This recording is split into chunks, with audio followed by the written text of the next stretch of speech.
Hello, guys. Welcome back to the Empowered Hearts podcast. We have a very, very, very special guest today. Welcome, Emily Day. Hi, Emily. Hi, Hi, good morning. Emily. Hi.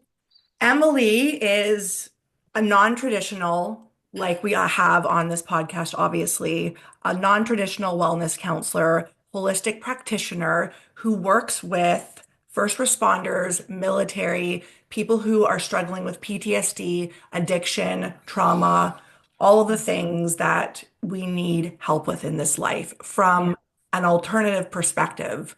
And when I first met Emily, I didn't even meet her. I Emily's also a yoga instructor, and we were laying down in shavasana. All of our eyes were closed. Emily walked into the room. I felt like a presence, and I was like, "Who is that?" And I looked up, and I was like, "Oh shit, that's the teacher." And I was like, "Okay, this is gonna be good." And it was by far. I remember calling Crystal and being like, "This teacher's crazy," like in the best way. I'm like, Yeah. "This is the most intense, amazing yoga class I've ever been to in my life." And hmm any time that I'm experiencing, I just need like a reset or the grief that I was experiencing last year with my sexual trauma. I came in and like my grief just alchemized. So, like, hands up to you, Emily. You are, I'm so excited to hear your story. So, welcome. Thank you. Welcome. Thank you. It's an honor to share space this morning with you both, and I'm really excited. So just gratitude. Thank you for having me here. Yeah, you're welcome. Cool.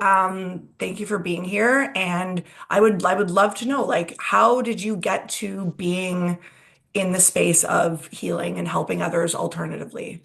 Great. I love this question. Um, so similarly to yourself, when you talk about having sexual trauma, myself included, I'm a rape survivor and a sexual assault survivor, and so 19 was the year that I was raped, and it was coincidentally the same year that I stepped foot into my first hot yoga class Mm.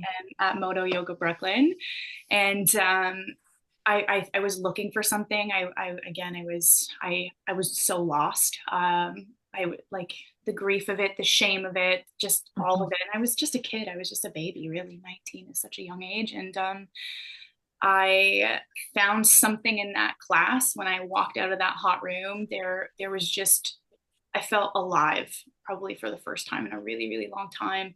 And I haven't stopped. That was my first experience with, I think, spirit, if you will. I didn't know it at the Mhm. time because I was just blocked in so many places. But that first class was life changing. And I've kind of just followed this curiosity, if you will, because I was not always the way that I am now in terms of like holistic and alternative interventions. I wasn't always into crystals. I was very angry, very bitter, very closed off to everything. And I changed. I started changing because I was following this kind of curiosity that ended up bringing me down the pathway, and I never stopped. I do have a bit of an academic background, and I still decided to go this route, and I never really gave up on it because I'm so passionate, because the same interventions that saved my life and Mm. helped me become who I am, I knew that they would be impactful for somebody else. Like, Yeah. a page from my experience might be, another survival page in somebody else's story, right? So I love Yeah. that Morgan mentioned reeling with grief from an assault, and you felt something with me because it's the same space that you were lying in that I learned how to heal from my assault, and in that same fucking room. So that gave me kind of goosebumps when you shared that, because I also wasn't really aware of that. So Yeah, mhm. Do beautiful. you do you think that like as a healer, as a light worker, we go through trauma to learn the healing and then we use like that's like our path to like become in that role and like share the story of success and the healing and it's like then we adopt those healing modalities that work for us. Yeah, Do you guys feel that? yeah, 100%. It's amazing when we listen to other people's stories and like journeys, and what you experience is now what you teach. Yes. That's incredible. I think in this type of work as well. So, I mean, I work with military and first responders, and there's a bit of a backstory to that too. I was raised by a first responder. My dad is a Hmm. police officer for over 30 years with PTSD. My partner is military as well. He's toured through Afghanistan, struggled with PTSD, and falling into this kind of world that I'm in, you can't work with this demographic and not be authentic. Like their jobs Hmm. are really to be able to suss out inauthenticity. And this type of work, you can't teach it from a textbook, so to speak. And Yeah. anybody can go and read from a textbook, for example, but to have a lived experience where you can actually bridge this gap of distance, vulnerability, and having the Mhm. experience, the lived experience where I can tell my clients, like, I've been on your side of the table, um, Hmm. different experiences, and I understand how you feel. And I do and am a fan of personal disclosure in this type of work Yeah. because I really think for people to connect with me and buy into this work, they want to also know, like, hey, you've gone through hell, you've been through some shit. How did you pull yourself out? What did you Yeah. do? And you can't read that in a textbook. It's lived experience. And so, Yeah. Crystal, yeah, I think going through these hardships um, literally make us capable of helping others, follow that same path. Hmm. I want to learn from somebody who's been through some shit, that understands what it feels like to have shame and isolation and not want to exist anymore, and then to Yeah. pull themselves out of that. That's who the fuck I want to learn from.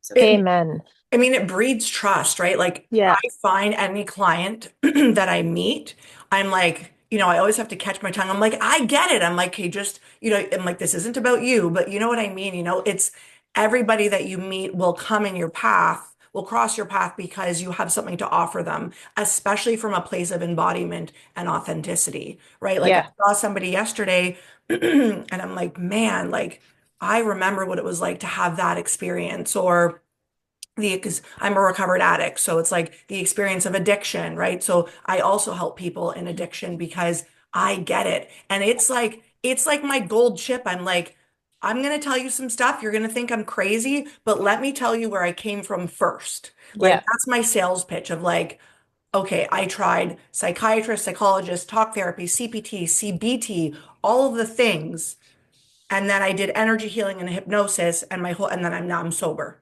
And now Yeah. my mental health is better. And now, so they're like, okay, fine. you. I will listen to you because you like my story is like I almost sold my body living at the Haven app on Kingston Road and like left. And then when I left, I changed my life. And like Mm. it's having this is beautiful, right? Being Yeah. able to show clients and show people that like there's no hierarchy here. Like Yeah. I understand. Yeah. Well, and it makes it relatable too, Yeah. because that is where like the human and human meet, Yeah. is in those points of like trauma. It's like, I see you fully, and I just want you to know that I understand. And then it's like, okay, she's got me. It's like that, I can exhale, like she understands, and it's then you feel safer almost when Accepted. yeah, Yeah. yeah. So Emily, how do you work with clients? Like what are some of the tools and like what are some of the ways that you help people? Yeah, I am a big fan of the bottom up approaches. So Hmm. kind of focusing a lot on body based work, um, and having a background in trauma as well myself, and being very trauma informed when I'm doing these practices. I love to focus, like yoga is one of my greatest tools, and getting people to connect to their body, breathing into parts of themselves that are tight and restricted and closed off. Um, Breath work is probably one of my biggest interventions, and I use a ton of different modalities in the breathing world, because breath work is really like an overarching term. But in specific, more of the active. So I do a balance of both. So passive and active. And what the active is, it's a style called CCB, which is that continuous conscious breathing pattern, similar to holotropic, where it's a little faster paced. You're breathing entirely through your mouth, for example, for the Mm. active part, and that activates that sympathetic response in the body, which gives us access to every single time you've ever been in a fight flight your Mm. entire lifetime. And Mm-hmm. then that's where we pull the shit out of the body and we go into it. And oh my God, it's so crazy to hear people's stories and experiences. It's so similar to psychedelics without It's the fascinating. intensity and the like, without the intent. That's not quite accurate because it's intense as fuck, but not as long lasting. And it is what I explain to people too. It's I really believe that we each have the ability to heal ourselves. We have that inner wisdom, we have that intuition, we have that higher power. We Mm-hmm. fucking have that. And my job when I do something like this is to awaken that back up for people. And so breath work by far is the most targeted and intense way of doing it, Mm-hmm. paired with IR, so integrative restoration. It's a form of yoga nidra. So I do subconscious, I do body based, I do heart center. So mind, body, Mm. soul. I try to Mm. hit all of those kind of components. And then nature. Nature is another Yes. big one. So as a forest guide as well, I do a lot of work in the woods and I take people into the woods for periods of time to invite stillness. And when we become still, when we connect to breath, when we find that place of just peace, people start to listen to themselves again, and they start to understand themselves again, and they start to find their way out of their own pits. So Mm. nature, body, breath, and subconscious. So yeah, Wow. those are my Beautiful. And I how love did it. you get in touch with all of those different modalities? Was it just through your own experience? Yeah, so similar to kind Mm-hmm. of what Crystal was saying too, we explore these different interventions, and like you, Morgan, I was in psychotherapy for 15 years. Prior to my assaults, I had a very severe eating disorder. I Mm-hmm. left home when I was 15. I have an alcoholic addict for a mom. I have a emotionally blunted father that struggled with PTSD, and my parents separated. It was just so much instability for me growing up, so much Mm-hmm. turmoil. Um, and it was the yoga that started me. And then the CPT, same thing, the DBT therapy, some of those things were really helpful for like eating disorder. But again, it wasn't touching on. I was still so fucking angry. I was so Mm-hmm. at things that had happened to me, mad at my parents, mad at my assaulters, just mad at the world. Mm-hmm. And I didn't want to be that way. So it started with yoga, and then I explored different variations of yoga. And then I was drawn to energy work. So I became a Reiki practitioner, and I did my level 1 and I waited, and then my level 2, and then I waited for my master's. Then with the forest therapy, I've always been drawn to the woods, always since I was a kid. I've thrived in the woods. And I'm an East Coaster. I'm born in the East Coast in St. John, New Brunswick.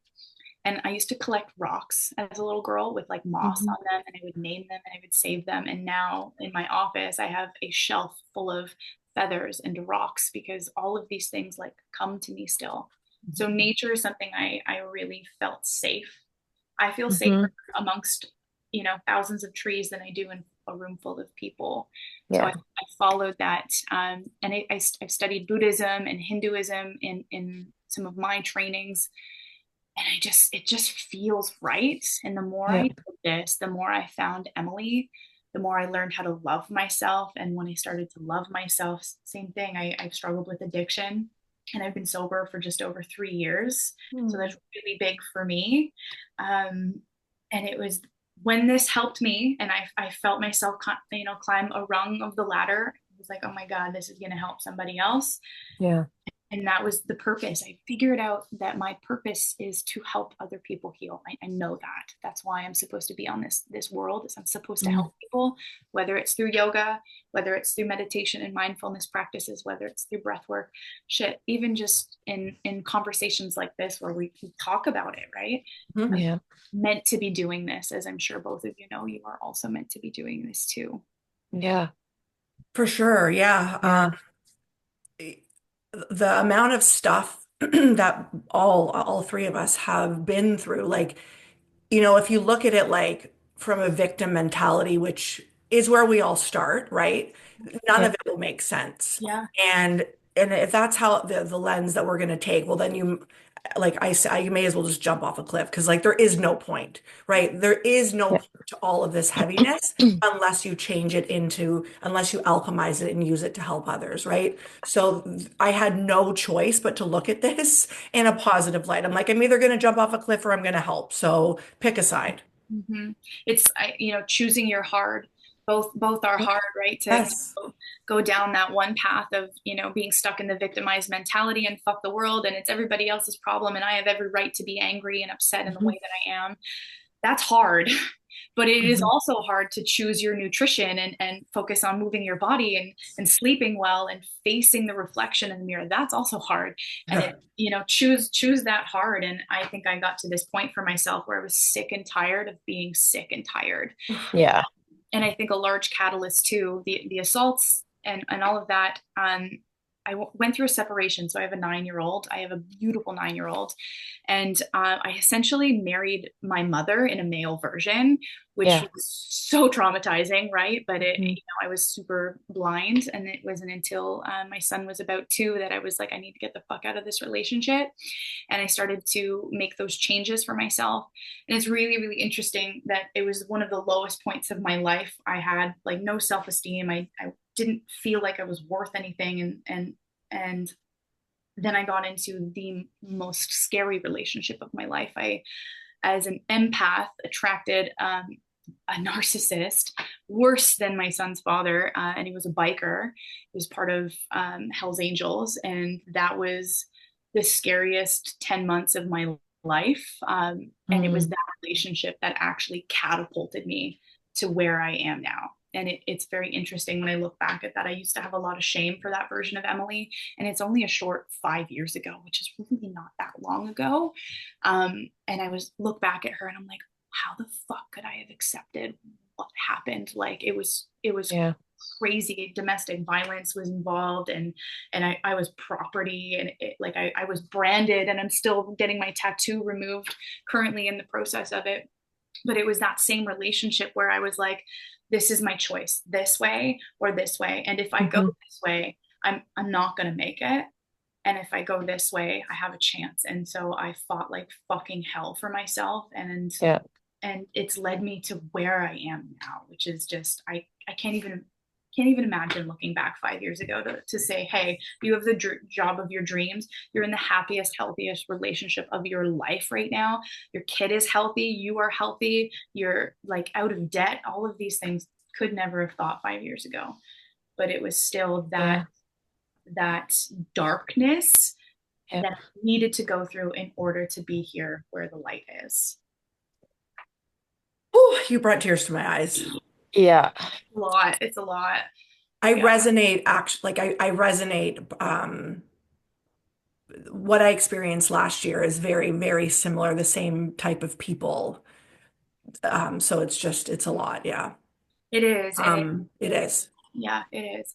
How did you like to maybe give people, because like you have to be at that low point, right? Like tomorrow is my 1 year anniversary of leaving my job where I experienced sexual assault. Um, And so it's like in that moment, it's like my soul has always been the way I've described it is it's like throughout my whole life, throughout all the trauma. I also grew up with an alcoholic mother, so I get it. Um, my soul's always been like there is a better path. I don't know how we're going to get there, but there's always something better, right? And the same with last year. And so it's like how can you explain to people that oomph, that like I know better, I don't know how it's going to work out, but like how did you choose in that moment you? Wow, that's a great question. And I don't exactly have the answer for that, Okay. because I I think I don't know. I just, similar to what you're explaining, things I've accepted in my lifetime. I always knew I was better than what I was accepting, even though the narrative I was telling myself was I'm not enough. So I Yeah. deserve where I am and Hmm. this is what I'm worthy of. So I accepted that. But deep down, it felt wrong. It felt so fucking wrong. And I honestly think that was my own inner wisdom and intuition speaking, and my higher power being like, girlfriend, no, we don't have to accept this. And I think it just got to this point where I'm like, I'm better than this. And I don't Yeah. mean that in like a conceited, like I'm better. It was I'm better than what I'm fucking doing. And it was Yeah. kind of like this engine inside of me that just kicked up, and it didn't happen all at once. It was a 2% change here and a 2% change there and a 2% shift there. And it's interesting where you're talking about hypnosis, because my biggest vice was always weed. That was like, I've been addicted to weed since I was 15 years old. And that was my biggest addiction. And alcohol was not, it wasn't a huge thing in my life because I didn't want to be like my mom, but it still definitely played a role. However, weed was my escapism. I would just smoke a joint and not give a fuck about anything. And that was my last piece that really, everything else started to fall into place. But I was still smoking weed and I was doing hypnosis and IR work, so integrative restoration, because I was like, I don't want to do this anymore. I don't want to fucking be this way. So it was 2% here and a 2% shift there and a 2% shift over there, and it's these kind of little micro movements that amounted to the big change, where I can look back and be like, that change then led me to this change a couple months later, and then Hmm. that change. I did a lot of like women's circles in 2020 when COVID hit. I just felt a draw to gather with women into the full moon, and I had the honor of learning from some Indigenous women, Mm. traditional circles. So that was really, really, really cool. And again, it was like little things, little things. It wasn't a big aha moment. It was just moments, micro moments, where I felt like I was gaining a piece of my soul that had been lost. And Mm, those mini changes help me move through those moments. Wow. Yeah. beautiful. So you do host retreats now. Yeah. Yeah.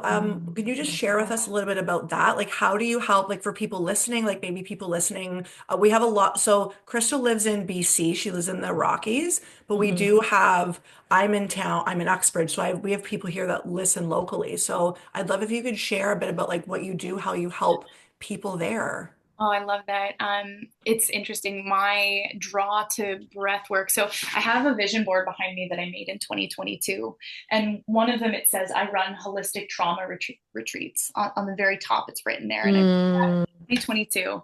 And I went to a breathwork session for myself, because I do still do breathwork for myself. And I had this like epiphany in breathwork where I saw myself running retreats and just, I Hmm. like the way that I do healing. I really like the way that I do it. And I wanted a space, because here, I mean, in an institution, I have to play within my lane. So I'm very Mhm. mindful about what exactly it is that I bring to this facility. However, retreats are my freedom to like go full Emily. And Hmm. I ran my first retreat in 2023, and I'm coming into my 10th one. And so just Wow. 2.5 years, wait, yeah, 2.5 years now, I've done 10 of them. And so I have a cabin that I go to. I've done bigger ones. Like I thought, I'll branch out and I'll rent a 5-star chalet out in Madawaska. And it just didn't feel right. And I hired a psychotherapist and I hired a chef, and I actually lost money running that experience. And I learned a lot. What I learned was I need to stay true to my roots, and I need to Hmm. stay true to how I like to do healing. So I keep going back to the same cabin. It's small, it's intimate, it's all holistic based. So the nutrition is based on seasonal. So the next one I have coming up is actually Mother's Day weekend. Oh, And I will yeah, be going. so we do yoga, we do meditation work.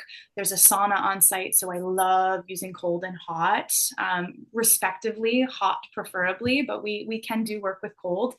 Nature therapy. So for example, every day Mm. it's a hammock. We go out into the woods and we hang up between the trees and we just take that time. And there's some interventions that we'll use in that.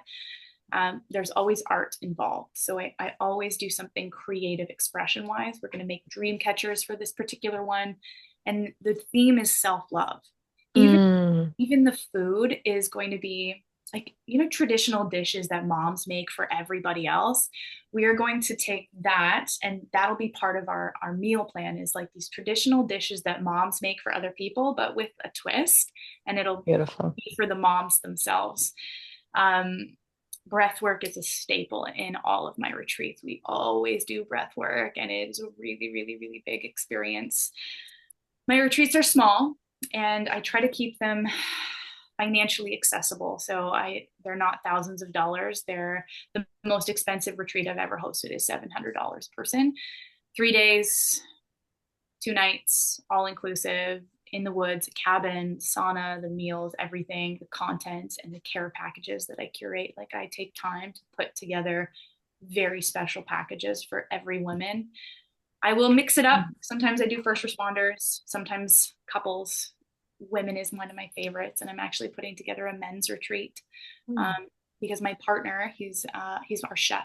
So my Oh, partner cooks for us. He uh, keeps the fire rolling for us, and we work together. And I think it's a beautiful combination of divine feminine and divine masculine energy, and mhm. we pair really well together. So that's a pretty cool component of the retreat is that he's there and he's my support while also supporting all of the women. So they get to experience a man cooking for them fully, taking care of Mm. them, keeping the fire rolling, and it's keeping the snacks, keeping us fed, making our tea and coffee. So that's a really cool part of the retreat that I think is kind of unique. I love that. That sounds like heaven. Yeah, I'm excited. I'm very excited. Is your yacht one's booked out, right? It's your It is, yes, it's sold out, which I'm very grateful for. yeah. Something too, which is really cool, is I always give away space. So I have 2 spots to every retreat without fail that I always gift. So they're not super profitable. I'm not going to lie. They're not super profitable, but maybe one day they will be. Mhm. Hmm. But my mission right now is to make this accessible, especially to Yeah. need it the most. Yeah. So that's where I'm at right now. And Mm. maybe one day, like you lady said with your podcast, you'll have hundreds of thousands of listeners. And Yeah. maybe one day all I will get to do is retreats. I would love that. That would be super Beautiful. Get on your vision board. Yeah, Crystal's a major vision board girl. I am. She is like a master manifester. Like she'll be like, I am like, it'll be like something ridiculous, like wins the lottery, like literally, like I did. wins money randomly, like just gets like I don't know how much your truck was, like stupid things. Like it's like abnormal, but she's got manifestation down. cool. Um, so she's taught me, and I have my vision board, and like things just, I was like, holy shit, like my vision board came true. So I just changed it.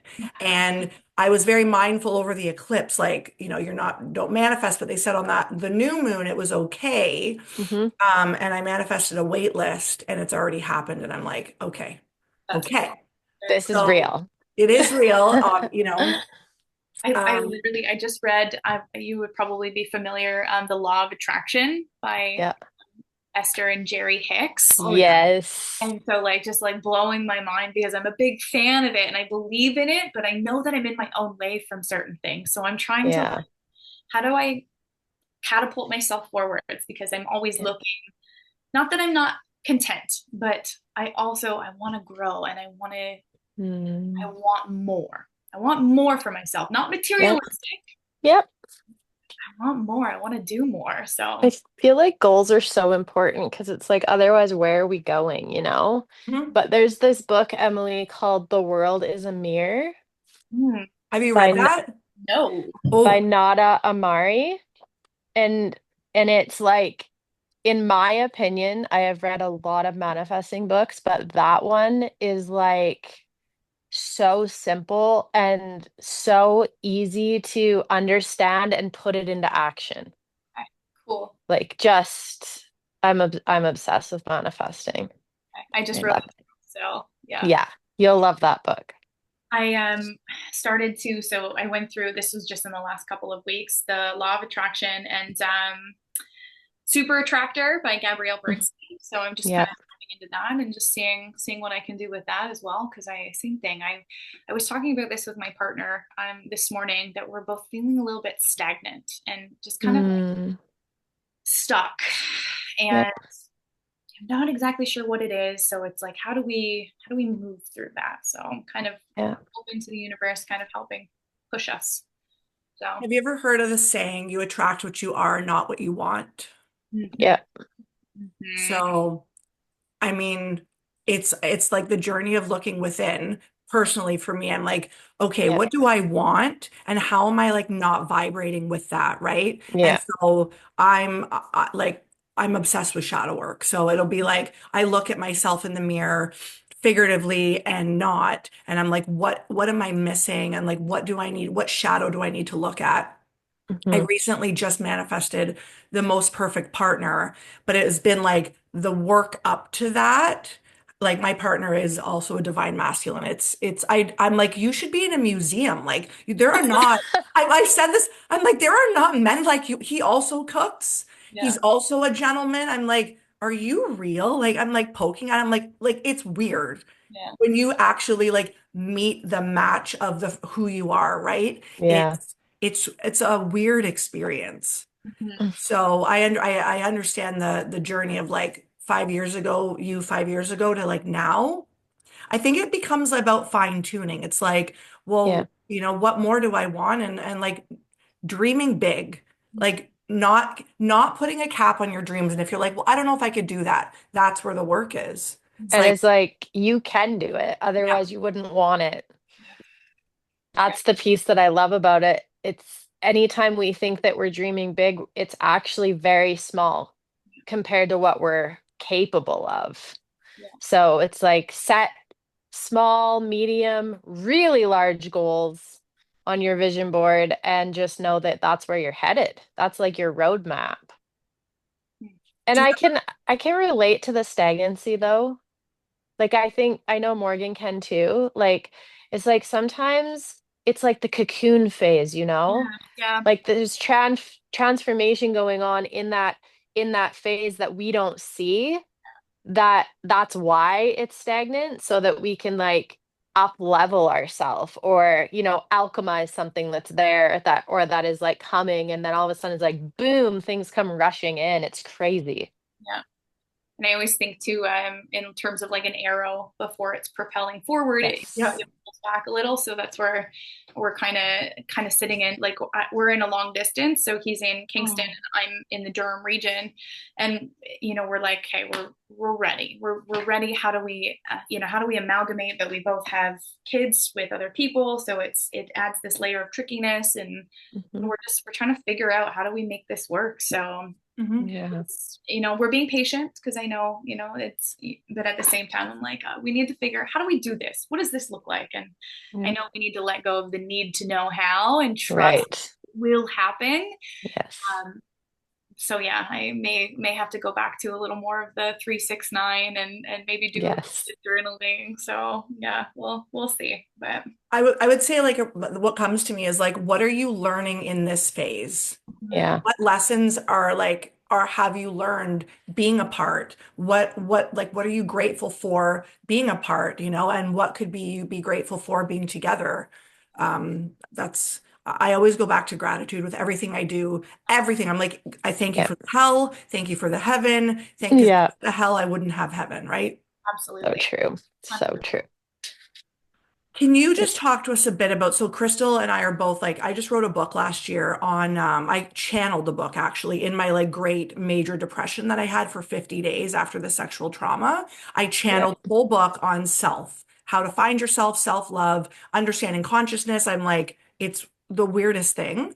But could you talk to us about self-love? Because Crystal also is really about teaching self-love. So, And so I actually run a psycho ed group here for my clients on self-love. That's kind of, Oh, I love that you Mm, wrote. So writing a book, I have the vision, I have everything. I just need to sit and fucking do it.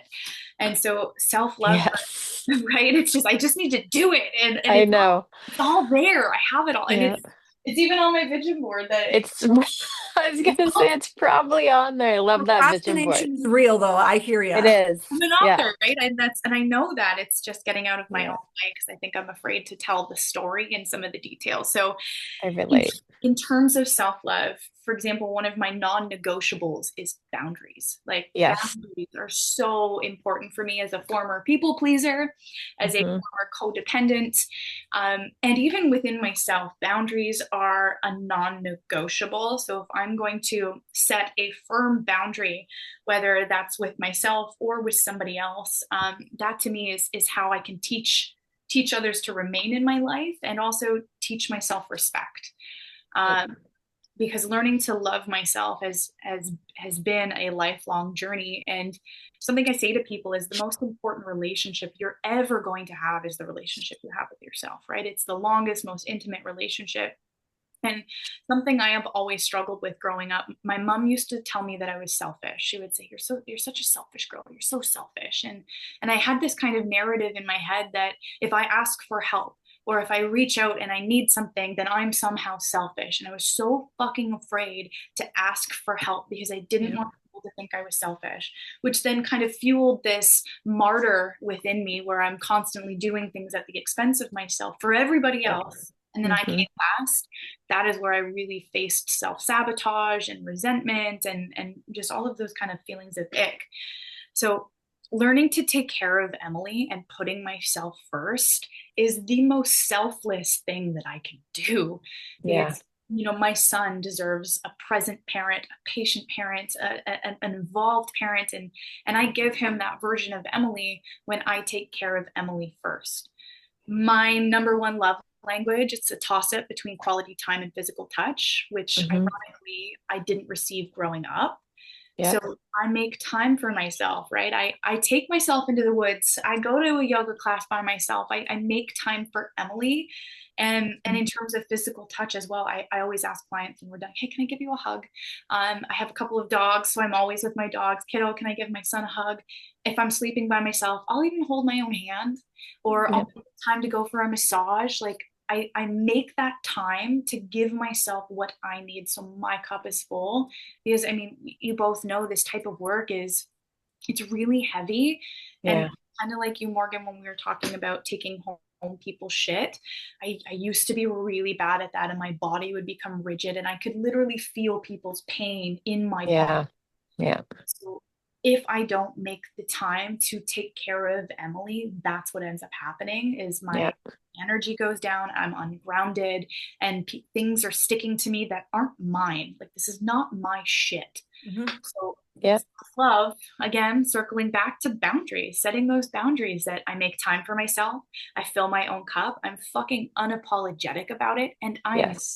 selfish. It is not selfish to love yourself first.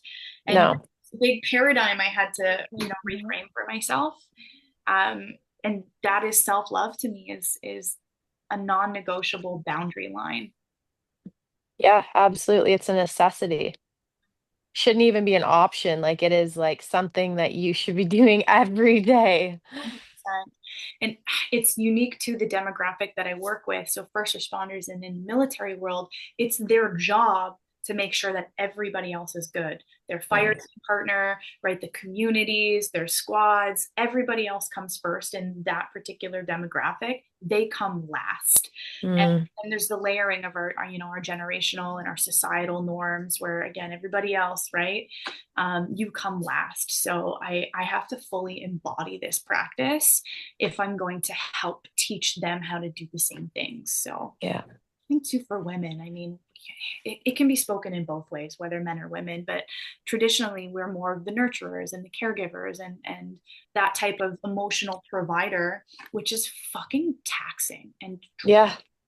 and there's a reason why women Yeah. statistically suffer from autoimmune diseases 70% more than men do. 70%. Yep. Because emotionally, we just give everything. We give everything. and we don't have anything left for ourselves. And So true. I that's would not okay. I would love if you could actually touch on that. So, Crystal and I both deal with physical disease, and we both are aware of like disease is only a manifestation of stuck energy, emotions over and over Hmm. and over. Some of it's generational, some of it's not. How do you experience that in your line of work? Like, have you been able to help people with physical ailments? Yeah, for sure. I was actually just sharing. So I put a client on a functional lifestyle plan where we focused on reducing blood pressure. Like this human should not Hmm. have the blood pressure of an 80-year-old when they are Yeah. a quarter of the age. So we focused on slowing things down and for example, changing breathing patterns and doing something as simple as a face dunk in cold water to just activate a diver's reflex. um, sensing, body sensing. So lots of Hmm. somatic work, touch work, right? Diaphragmatic breathing, just like really simple things. Nutrition. So adding supplements like ashwagandha or saffron, right? Magnesium, which most people are just Hmm. so deficient in. And again, Yep. nutrition. Nutrition's a big part. How much water are you drinking? How much fucking coffee are you drinking? What's your sleep look like? And it's little things that, like little changes like that, actually make the big difference is, and I was just talking about this morning, that people want the quick fixes. Everybody wants the quick fix. Give me the pill that takes away the anxiety. Give me the pill that deals with the depression. And there's Yep. nothing wrong with medication. Like, let me make that very clear. There's nothing wrong with medication. However, it's not the end all be all. And it's also not the the healer of the root cause. It doesn't actually deal with the root cause of it. It's just addressing the symptom. So people don't want to do the hard work, and the hard work is exactly some of the things I mentioned, actually slowing down and changing your breath pattern. Most people Yep. are clavicular breathers. I get people that breathe short, shallow, and rapid. I'm like, dude, you're contributing to your body being in fight flight. Yep. You're literally contributing to that just by breathing a breath rate over 12 breaths a minute. Like, simple, we got to change that. Same thing again with nutrition. How much fat are you eating in your diet? Like, low Yep. fat diets literally contribute to depression. People need high quality fat in their diet, just like little things like that. Um, these functional lifestyle changes that actually make a large impact, where people are seeing reprieve from high blood pressure, from anxiety. Their HRV scores go up. I'm a big fan of Hmm. wearables, so being able to Hmm. track biometrics, breath, heart rate, temperature, HRV, all of those stress levels. And again, we see those changes. Like, breathing is the number one tool. Clinically, it is the number one tool that activates the relaxation response. And people are like, what do you mean? If I change my breathing pattern, my anxiety goes down. Like, exactly what you said. If you change your fucking breathing, your anxiety will go down. Like, it's not that difficult, but Yeah. we're not taught this. No. It's not taught. Like, even our doc. I literally had a surgeon as a client last month, and I'm like, "How much training did you get on nutrition?" He's like, 30 minutes. And this is a surgeon for 30 Unbelievable. minutes, no nutrition training whatsoever. And I'm just like, okay, let's talk about some of the things that we can do to help you handle the stress that you're experiencing. Yeah. It's actually wild. Like I am so I always since I'm a little girl I've been like fuck the systems. I had no reason to say that, but like I came here as somebody with a mission, didn't know what my mission was. But like you're going to tell me I'm going to go to school? No, I'm not. Like I'm not doing that. I'm not going to school. I'm not listening to you. The government's stupid. Like I was born that way. Yeah. And then now I have like reasons for it, but it just was in my blood. Yeah. I just came here to like agitate.